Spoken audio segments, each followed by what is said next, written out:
Dobrý den, posledně jsem si s vámi rozloučil na této stránce. Nyní bych ještě doplnil nějaké informace k aplikaci osoby.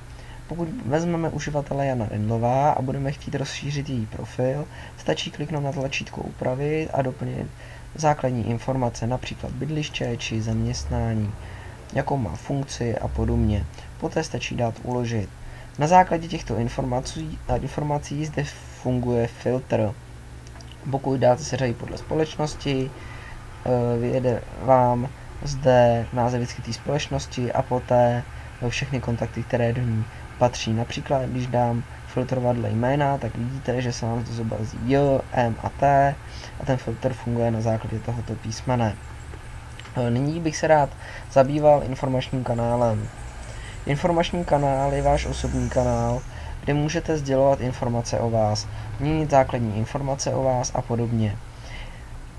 Když dáme tlačítko O mně a zde dáme tlačítko Upravit, nastavíte si základní informace o vás, například váš telefon, vaší funkci a můžete zde vytvořit i strukturovaný životopis.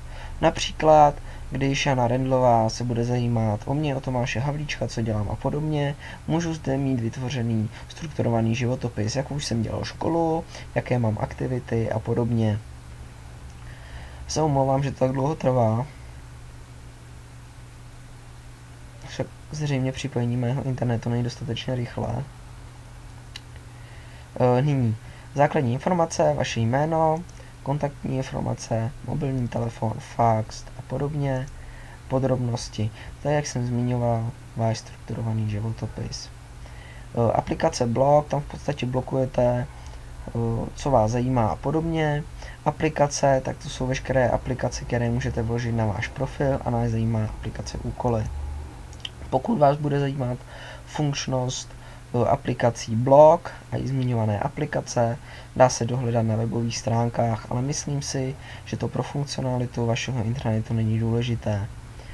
Moje úkoly. Jak zde vidíte, je možnost vaše úkoly zobrazit přes informační kanál, kde jsou vaše osobní úkoly a pak úkoly na daném SharePointu, kde máte aplikaci Úkoly.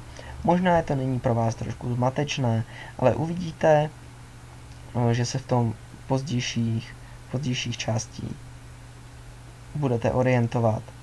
Zde se dají zobrazit úkoly i pomocí tlačítka 3 šipek a zmačknout úlohy a zde opět budou zobrazeny vaše úkoly. Zde vidíte. To je ode mě všechno a děkuji za pozornost.